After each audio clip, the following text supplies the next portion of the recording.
Hello again, everybody. This is Derek, and I am coming back at you with another Wargaming and Miniature video. And in today's video, we're continuing on with our O Group Boot Camp. Now, in our previous videos, we had talked about combat patrols, deploying the battalion, the makeup of a battalion, preparing the battlefield. We talked about actions, movement, and in today's video, we're going to be talking about two topics. We're going to be starting off with spotting, and then we're going to talk about direct fire. We're not going to actually get into the mechanics of the direct fire until the next video. This is kind of like a prep video for direct fire. All right, now let's talk about spotting. Okay, I've got a table set up here so that I can kind of give you direction on what I'm talking about. Okay, now in O Group, it uses a system of spotting dice, combat patrols, and ambush to create simple and effective method of maintaining what we'd like to call wargame realistic spotting. There's 4 observation states in the rules. You have spotted, you have obscured, you have a combat patrol, which is its unique spotting status, and you have ambush. Okay, let's go over those. Spotted. Automatic spotting applies to all on-table units that are in the open and in line of sight. Okay, so this is might be a little different than what you're used to in some other rules, but if you have a unit that an enemy unit has a clear path of sight or line of sight to your unit, and your unit is in the open, there's no need to roll or anything. You are automatically considered spotted. Even if enemy units are not initially in line of sight, it's assumed that your troops know that enemy units are somewhere in that location. There is an exception. Poor AFVs treat all targets in the open beyond close range as potentially obscured, whether they're in the open or not, and must apply the spotting die. Okay, so what they're saying is if you've got one of the early war tanks, it's going to be listed on their data sheet, but some tanks are considered poor tanks. They had limited visibility, periscopes and vision slits. They're very narrow or limited in where they can see, so it gives the defender or the spotted target a potential that tank won't actually see them. Okay, then there's another category called obscured. To represent the uncertainty of battlefield conditions, we use spotting dice when observing more difficult to spot targets.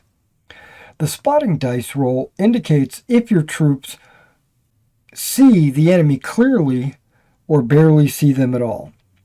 Every time you engage a target, if there's a potential that they are in some kind of cover or an obscured position, you have to roll to see if that shot is a clear shot or an obscured shot.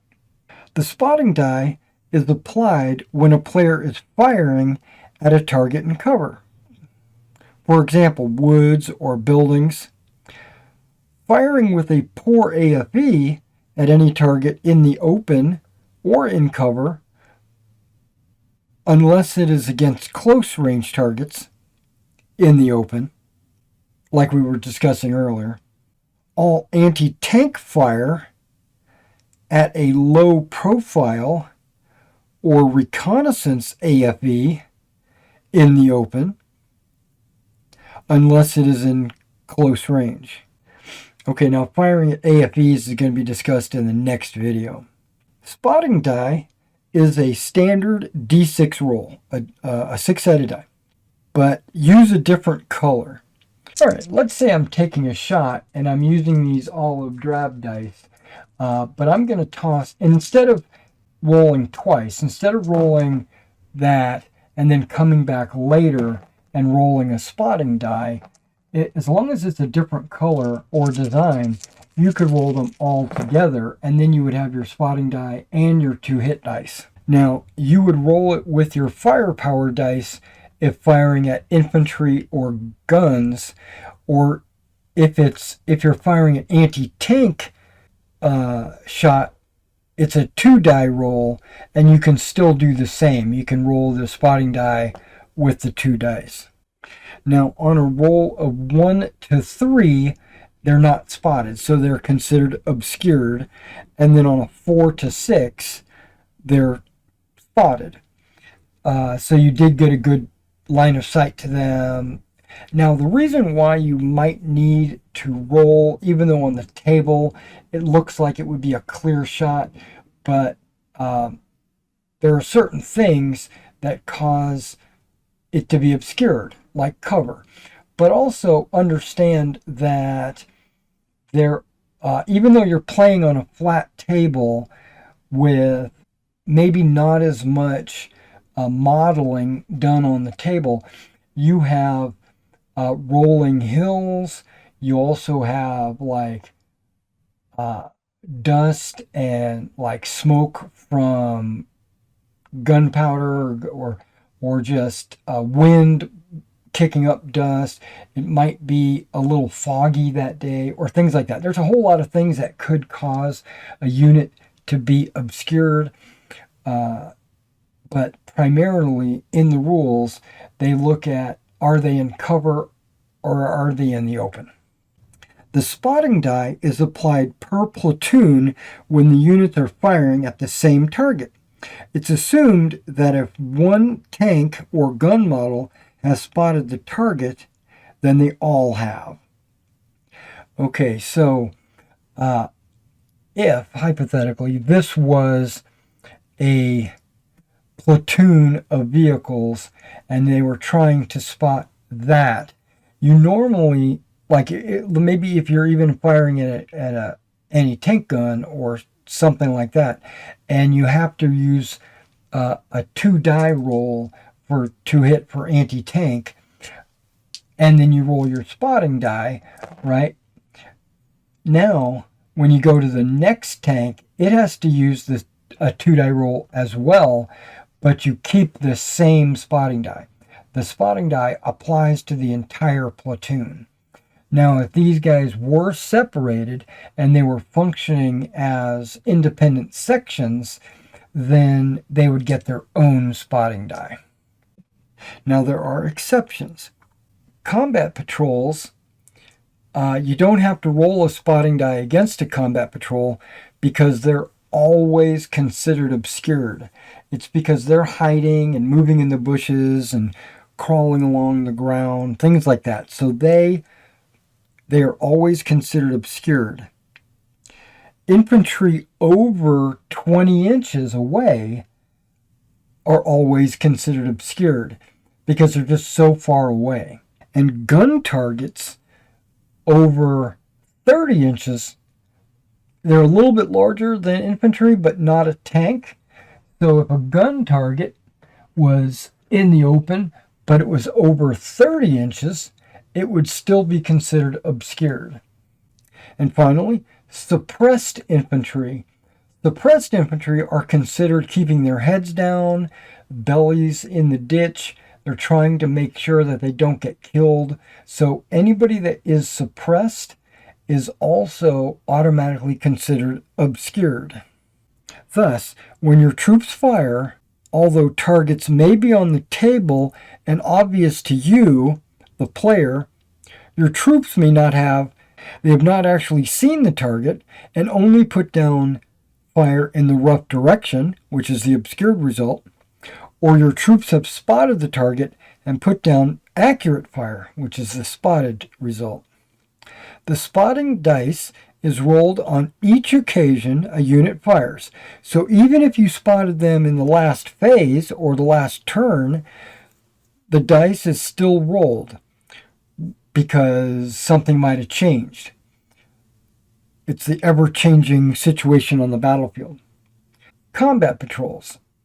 Combat patrols are mobile markers. They are used to deploy infantry, reconnaissance units, and light guns onto the table, and also represent unknown activity in the fog of war. Yeah, that's why they're always considered obscured. Okay, and finally we've got ambush units. Okay, ambush units are determined at the time of the defending battalion's initial deployment. So if you go back to one of my earlier videos, you roll dice to see what your initial deployment winds up being, and some of those results could be units put into ambush. They are not placed on the table until the ambush occurs. The defending player decides what terrain piece they are occupying at the start of the game, which must be some form of cover, such as woods or buildings. So you can't say, well, you could say a field because that's considered cover, but you can't say, I'm going to have an ambush out here in the field. No. They then note down this position, such as ambush medium machine gun in the top of the building. The actual model is not placed on the table. Now I've got my anti-tank gun over here. I put it on the table just so you could see it, but it's actually in ambush. That would be marked on my map or on a piece of my deployment paper, the one that I designate my company borders and ambush locations and objectives. I would mark that, and I would not place the model on the table. But remember, if placed in a very large feature, which I did, this is because see, I would say woods. That's it, right? I would say my ambush marker is placed in the woods. Well, that means it could be anywhere in these woods. But because this is a large terrain feature, more than 6 inches, you have to divide the terrain into sectors of approximately 6 inches. So what I would do is I would say north half or southern half of the woods. And in this case, I would mark southern half of the woods. But when he's deployed, he could actually be deployed anywhere in there. So even the player that places the ambush you don't have to be very specific. You could be very vague. Loss of ambush status. If an ambush unit moves before it has ambushed, the player places it on the table anywhere in the terrain feature and it loses ambush status. When an ambush unit fires, the player places it on table anywhere in the terrain feature and it loses ambush status. So basically, if it moves or fires, you place it on the table and it's no longer in ambush. It's just a unit on the table. Okay, spotting ambush units. It can be done. Ambush units can be spotted by reconnaissance. Okay, reconnaissance is an action that can be performed, or by combat patrols, but not by reconnaissance by fire.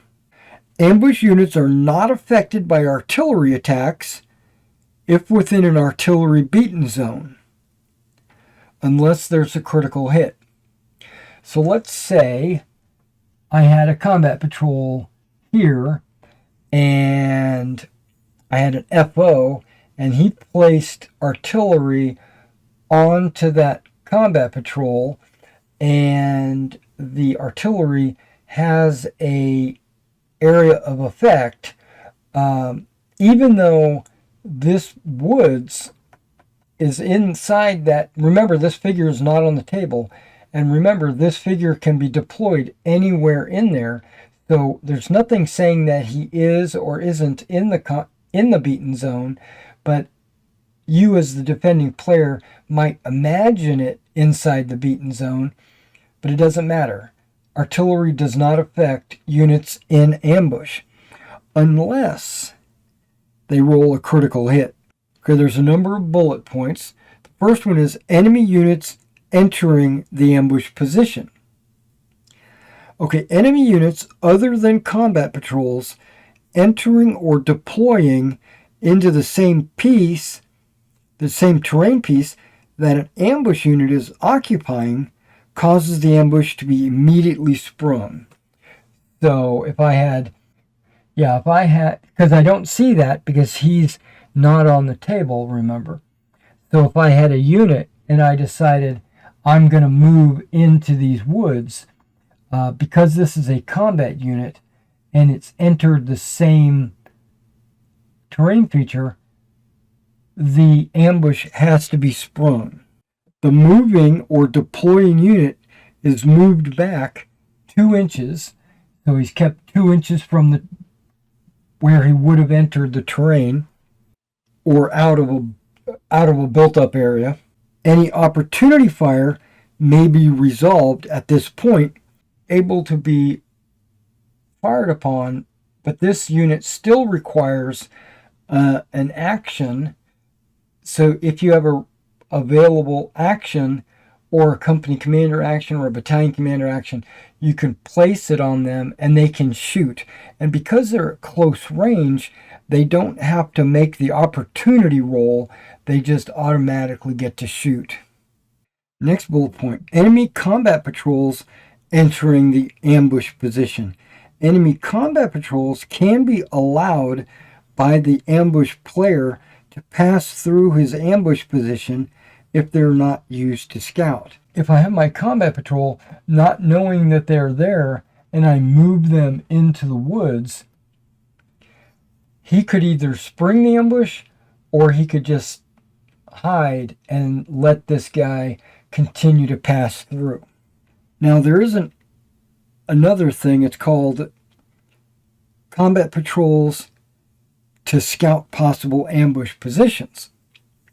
Okay, when a combat patrol moves into a terrain feature that may have an ambush, the phasing player can declare if the combat patrol is scouting.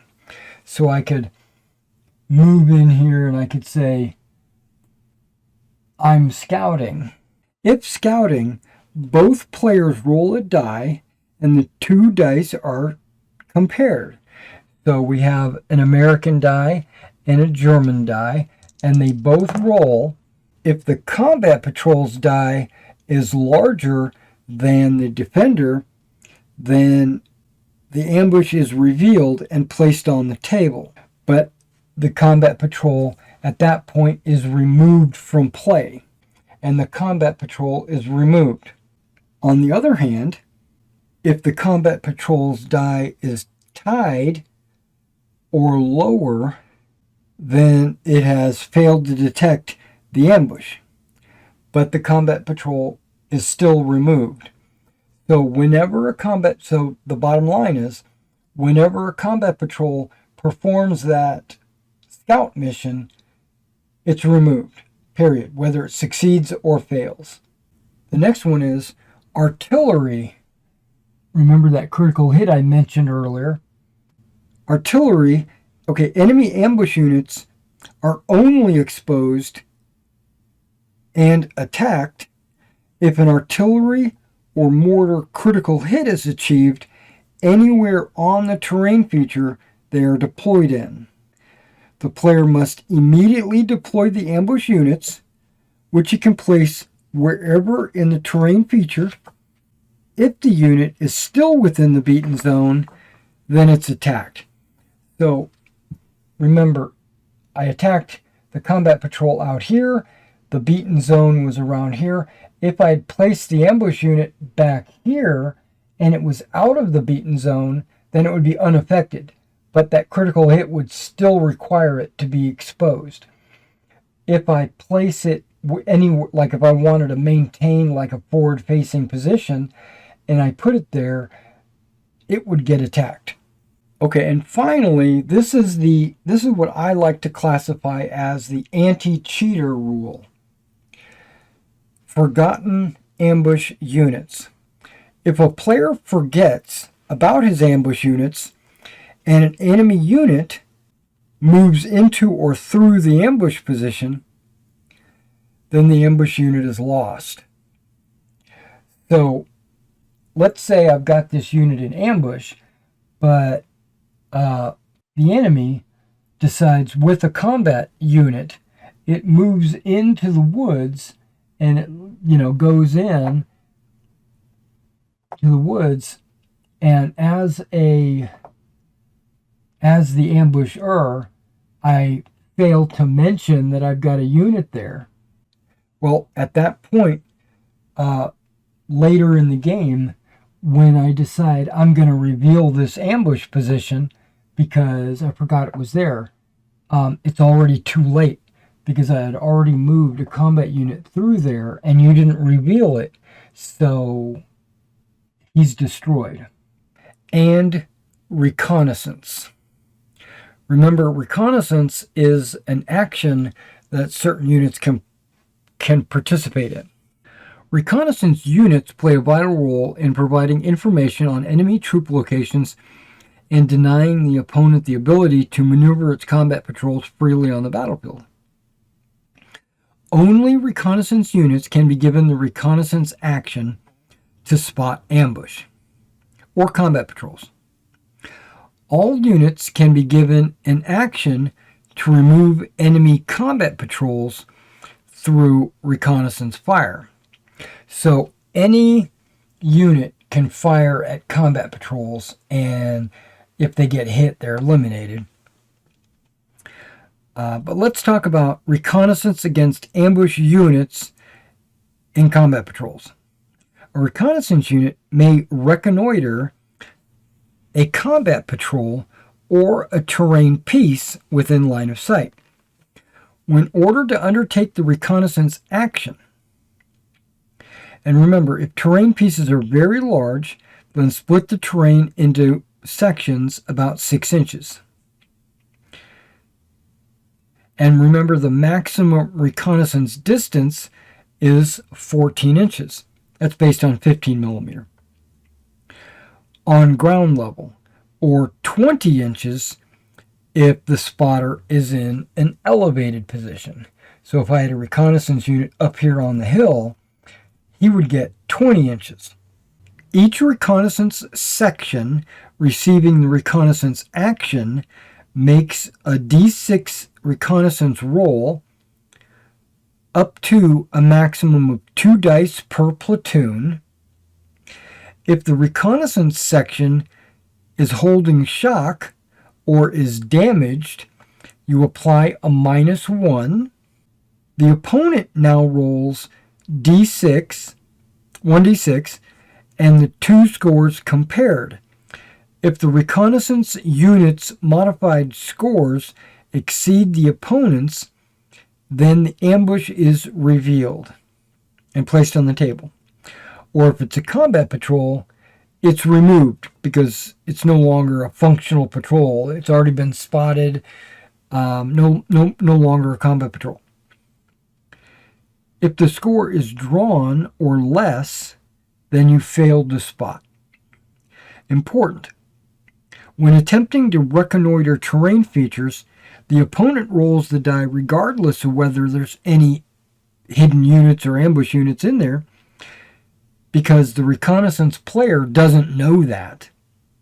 And if he winds up being successful, you just tell him that it's empty.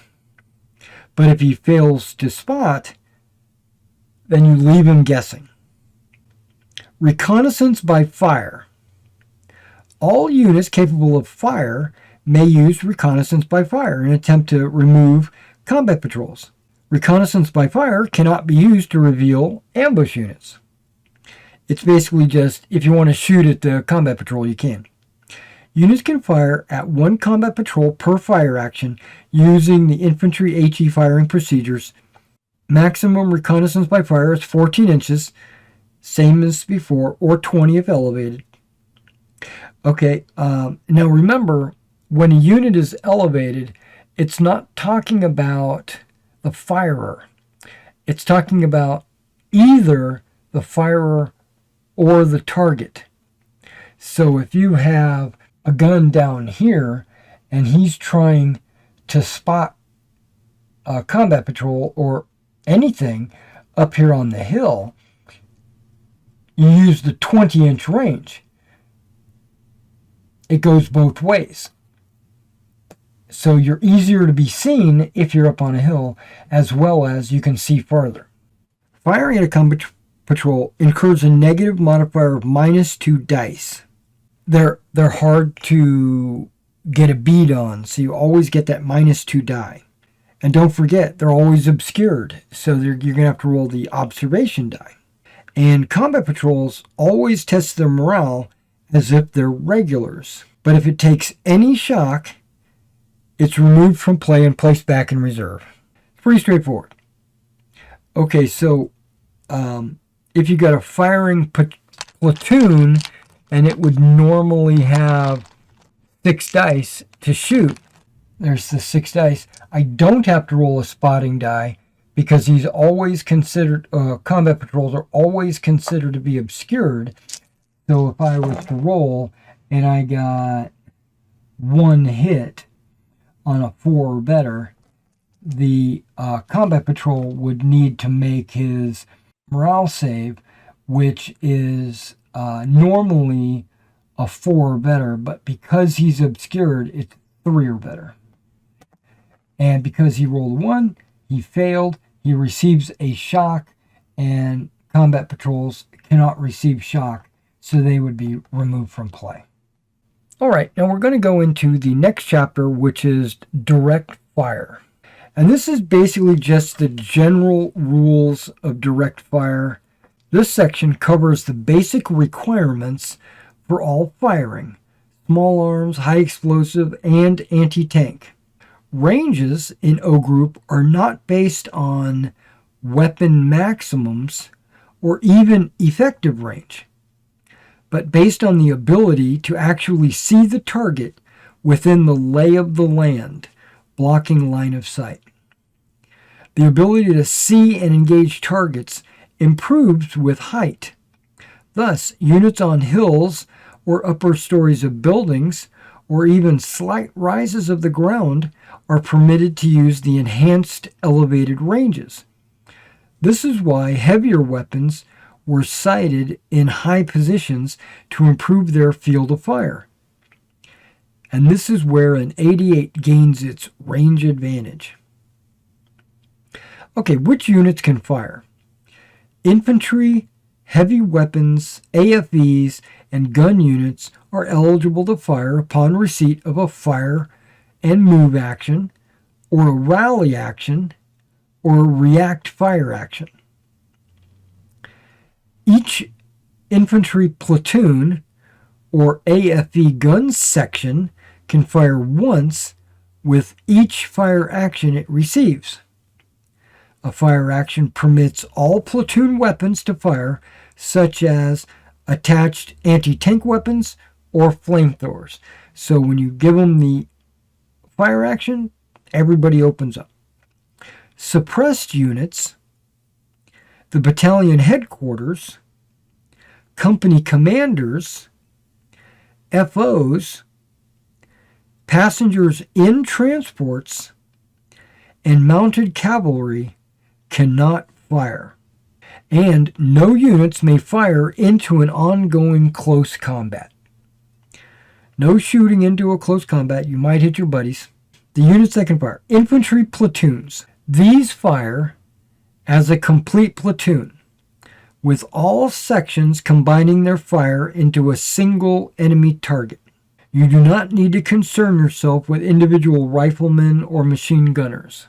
Okay, so if I give these guys an order to fire, they all fire at once at a single target. This guy doesn't shoot over here, this guy doesn't shoot over there. They all fire at a single target. An infantry platoon may fire an attached anti-tank section or use a rifle section to fire the integral anti-tank weapon at a different target than the rest of the platoon. So a couple of different examples.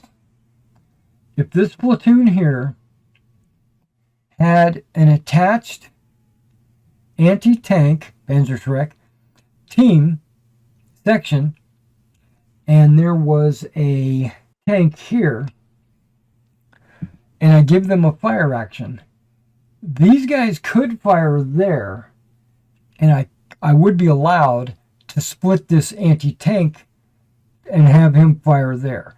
And that would be considered the fire action.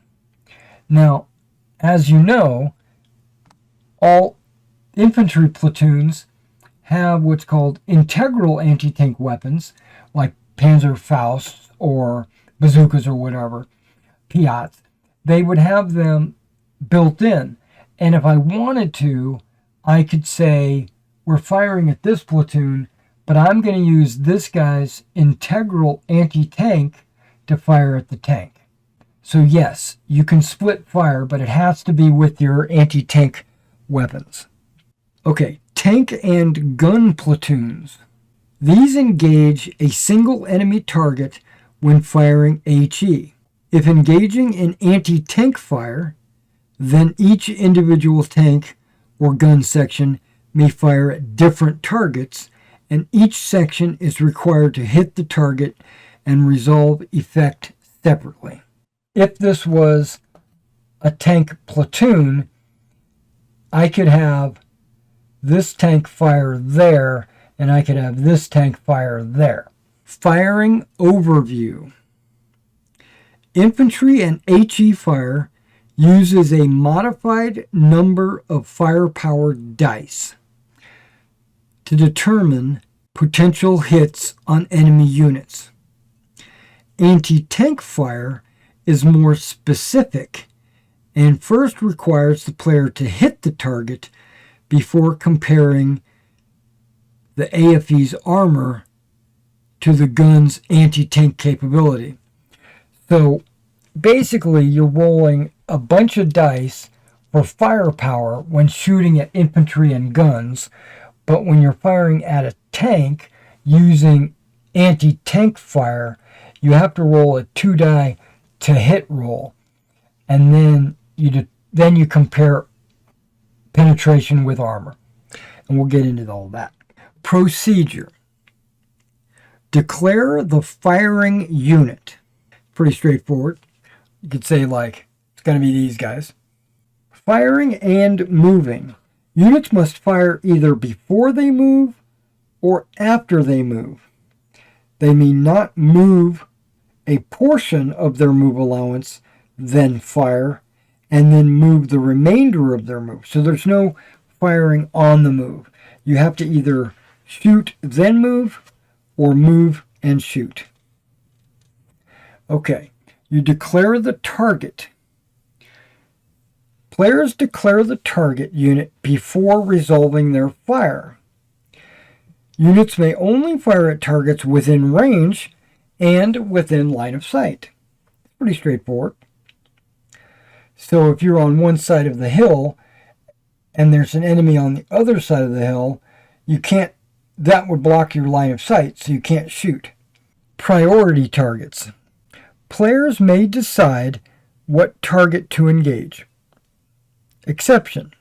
A company commander and FOs cannot be engaged if there are other targets closer. Okay, so you don't have to fire at the closest target, but you can't shoot beyond the closest target if you're trying to shoot at an FO or a company commander. So in that case, you would have to fire at the closest target. Also, no unit may fire at more distant targets if they have a steady or hesitant target at 4 inches or closer. Hypothetically, let's just say these guys are within 4 inches, and these guys they have 2 shock, which makes them hesitant.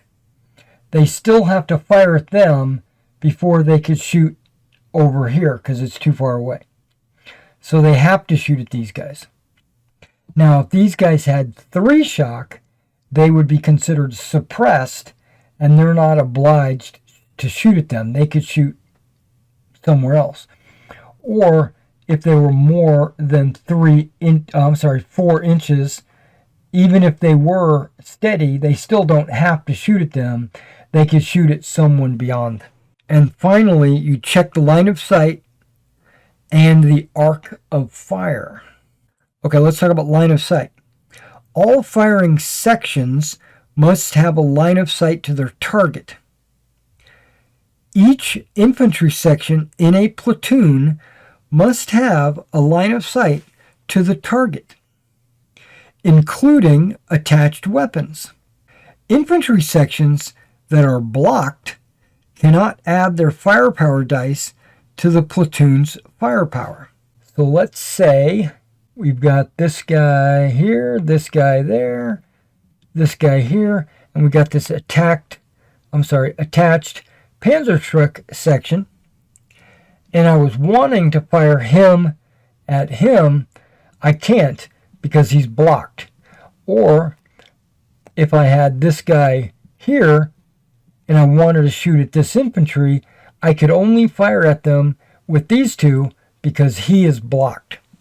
There are other things that block, but that's just an example. Okay, targeting built-up areas. Small arms fire must have a line of sight to any garrison section. HE need only have a line of sight to the built-up sector. So if these guys, okay, Americans, let's say these guys were in the backside of this built-up area, these guys would not be allowed to shoot them because they're not in the... You have to trace a line of sight to the units, even in a built-up area. Now, if I'm using HE, like from a tank or something, I don't have to identify them. I can shoot at the built-up area as its own. Friendlies in the way. We kind of already went over that. Units cannot fire through friendly units or friendly combat patrols. So even if I had a combat patrol there, that's going to block shots as well. Overhead fire. Okay, armored fighting vehicles may fire over friendly infantry. So if I had my infantry there, the tank could still fire over the infantry because it's considered, slightly elevated. Units may fire over other units, including armored fighting vehicles, if they're in an upper story of a building or on higher elevation. So like this guy could shoot at them because he's firing over this combat patrol because he's on an elevated position. Built-up areas are considered to have second floors. So if I was in a built-up area and there was a tank in the way, I could still shoot because that is considered much higher. It's actually considered the same height as a hill, so it could shoot over infantry or a tank. Line of sight's pretty straightforward. Pretty straightforward. Okay, arc of fire. This is I'm going to put something on the screen which has a graph so you can see what I'm talking about. But open-topped turreted AFVs, like an M10 or an M36, has a 120-degree arc. In this example, you're noticing that 120-degree arc is from the hull, but that's not true. It's actually from the turret facing. So if the turret is turned directly to the right, then the arc would be to the right.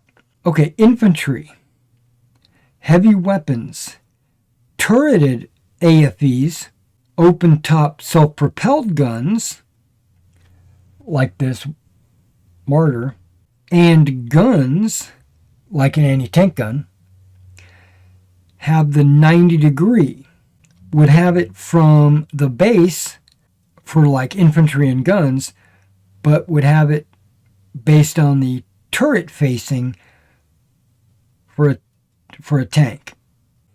If this guy had his turret turned, that 90 degree would be based on the turret, not on the hull. Now, AFEs with hull-mounted guns, like a Stug or a Hetzer, has a 45 degree arc. Now, they don't have a turret, so it's always going to be from the hull. Units are free to maneuver or turn turrets in their phase. Tanks can turn their turrets without a negative modifier. Tank destroyers or guns pivoting and infantry moving their fire arc incur a movement negative fire modifier.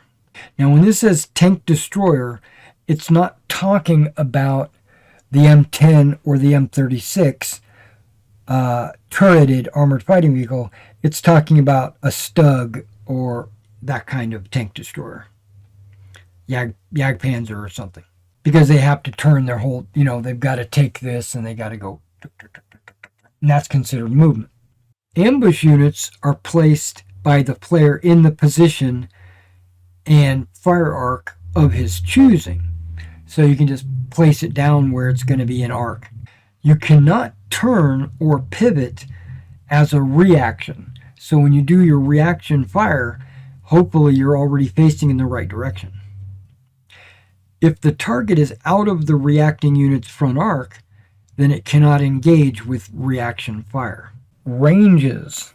All ranges are taken from the middle of the firing unit's front base edge or model edge to the nearest base edge or model edge of the target. So when you're measuring your infantry, remember they only have a 45 degree arc. Well, it's 90, but it's 45 to each side. So they can only fire like this. You measure from the center of the base to any part of the base.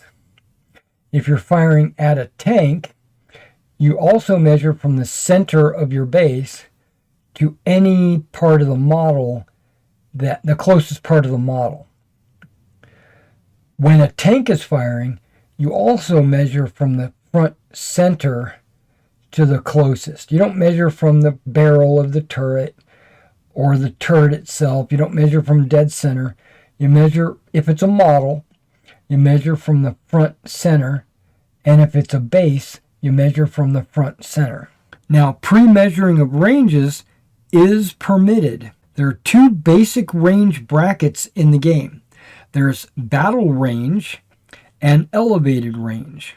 The battle range is used by all units ground level, target on ground level, they're on ground level. And the close range is included within this bracket.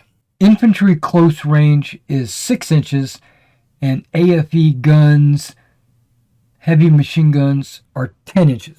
Okay, elevated range. Elevated range is an increased range bracket applied when units have a raised terrain position, such as upper stories of buildings, on a rise or an embankment or a hill. Having an improved position means you can see further and engage targets at longer distances.